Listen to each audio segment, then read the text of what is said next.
Hi guys, welcome back. It's Hannah here. Today I wanted to talk to you about a very big emotion called fear.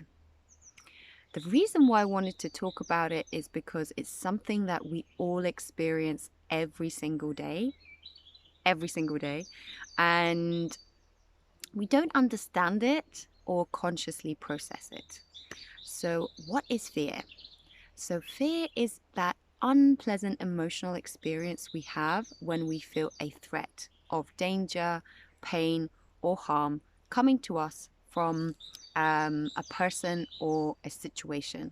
So, it's that unpleasant emotional experience we have when we feel a threat.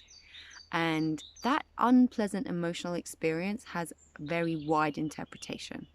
What I mean by that is it includes stress, jealousy, anger, anxiety, depression. I mean, it is very wide. So that's why I say we experience it every single day, because a lot of these emotions, they're rooted in fear. Now, why do we feel fear? Why are we constantly feeling stressed and, why do we have these unpleasant emotions? So, first of all, fear is a primal instinct. It is a tool designed to keep us safe. So, it is genetically coded within us to keep us from harm. What I mean by that is it's the thing that makes us stick our hands out if we're about to fall. It's the thing that makes us hit the brakes if we're about to have a car accident. So, it's an important part of keeping us alive. Now, in early man or caveman times, that fear was justified and necessary because you could be. Well, that was beautiful, Al.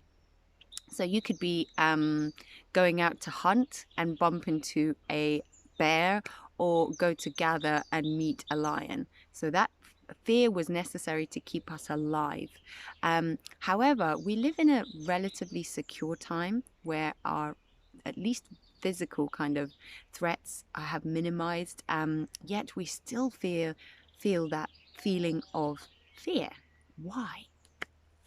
So there are lots of different reasons. I'll give some of them here. So one is our survival. We said, it's the keep us safe. It's the me in here has to live in the world out here, where even to this day there could be real dangers. So it's survival. It's a necessary survival tool. Secondly, it's our mortality.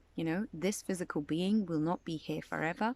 So it's that baseline fear of trying to stay here for as long as possible. Modern day fears are things like our egoic fears. We've created this cartoon version of ourselves that we present to the world, and we make a lot of investments in that cartoon version of ourselves, or that egoic self, so that we can fit in and all that good stuff. So any sort of embarrassment or humiliation that can come to that would be devastating to us, and that fear will keep us kind of acting in a way that's maybe limiting or not in line with our true selves. um Another one on the back of that is our fear of attachments. So our attachments, we're attached to people and things, and that fear of losing it could keep us in fear. Now another one is this really good modern one is our desire fears. We have so many desired outcomes that if those things don't come to pass, there's that fear that we haven't achieved what we set out to do. So all of these desires we have in modern times, that can cause us to be in fear. um One that really really gets me is our fear of our own brilliance. This is a sad fear because you know, in a world where people haven't yet reached their full potentials or discovered the light within them, and it's within everyone, that light, it could seem quite dim, and it could be quite daunting to go out and show your brilliance. So that fear could keep us from doing a lot of things. So another one is our fear of separation. You know, this especially in the West, where we live quite autonomous lives and our connections could be quite thin. You know, our family connections, our community connections are quite thin. People live their own lives. That fear of not belonging, or, you know, that fear of separation could be something that we feel in ourselves a lot. And quite often how that transpires, you know, we might feel something wrong, something's not quite right. And that something wrong we interpret to be something wrong with me. So that is kind of like modern day, those are modern day fears that we invoke within ourselves every single day. Not only do we evoke it every single day, you know, we go to work with it, we go to bed with it, we wake up with it. And it's not conducive to a happy and harmonious life. If an animal, or you know, in early man times, if a threat was faced, you know, we will apply a justified amount of fear and take action. And when that fear ceases to exist, we go back to normal. But in modern times, and in the times that we are in, even though we're relatively secure, when we feel these type of fears, we kind of just carry them and embed them. It's become actually an accepted way of being and life. You know, we walk around saying, "I'm so stressed. I'm so stressed," and it's even like a badge of honor. You know, I'm so stressed. Life is so stressful. I'm so angry. I'm so frustrated. You know, and we talk about and we compare notes, and we've just applied this kind of fear to modern life and accepted it as a way of being, and that is not our true state or true ways of being. So how can we deal with this? How can we deal with this? So the first thing is, bring awareness to your fears.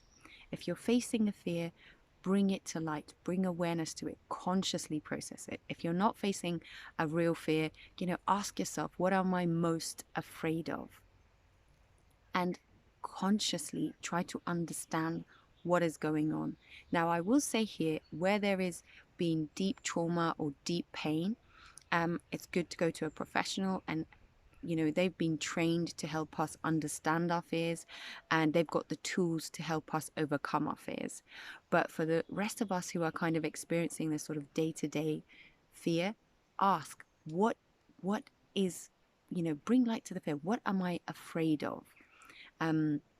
Quite often that leads us to look within and bring light to what is going on in here. So it brings it to the conscious mind. Another good thing to do is to ask, what am I believing about my fear? You know, we've talked in previous videos about our thoughts and our emotions. Usually there's a thought that's been accepted and energetically charged, and then it ends up in an unpleasant experience that you're having as some type of fear. So figure out, what am I believing, and is that true? Is it true? Could you believe something else? Another thing to do is to follow the line of, you know, confront fear and say, and then what? You know, what will happen? What is the worst that could happen? And when you follow it, when you follow that, and then what, and then what, and you keep asking, and then what, usually fear kind of dissipates, you know, it disappears, it becomes non-existent because it's been brought to light. Now, fear is, like we talked about in the trigger video, you know, fear is a very, very useful tool to wake us up, because what that trigger does is, and what fear is designed to do, is to make us feel uncomfortable. If I'm sitting down and I feel uncomfortable, you know, that causes me to take action, that causes me to shift and change so that I can feel more comfortable. So fear is there to keep us from, you know, accepting things or being stuck in a type of situation or with a type of person. It causes us, so use it as a tool for change, you know. Now fear, fear, a lot of the times when something big or fearful happens, it causes us to go in, okay? And you know, when fear shows up, we are present, we give our full attention. So in those situations, you know, we do discover our true strength and our true powers. It still amazes me how a human, you could do so much to a human. The human's capacity to deal with pain is very vast. I mean, you could wars, abuse, holocausts, genocides. I mean, we go through a lot as humans, and we still somehow keep getting back up, and people have a huge capacity for dealing with fear or threat or harm. But you know, it's that thing of we don't need to consistently live in it. Use it as an opportunity to wake up to your true self, you know, the unfearful, the undying, the light within you, your true beingness. You know, use it as a tool to wake up to your true power, because you're not the experience there, you're not the body, you're the entity within. So, you know, fear, an important tool. Use it to your advantage. Understand it so you're not unnecessarily suffering each day, and you know, creating all these cortisol levels within you that causes you disease or harm. Illness. And you know, in my own personal experience, I've experienced all different types of fears, and all different types of harm and threat. In some of the cases, it's been a wake up moment. In some of the cases, it's been quite hard, and you know, especially the emotional type of fear, that's probably the hardest type of fear to deal with. But it can be a tool that helps us overcome.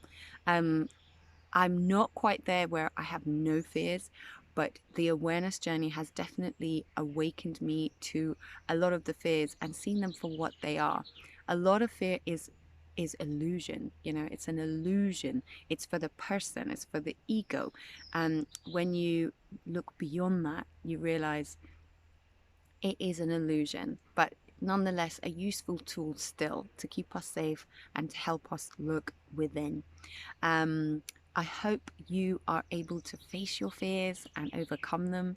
And you know, the one thing I would say is it's a very powerful emotion. We don't see it as part of being our everyday life, but it really is.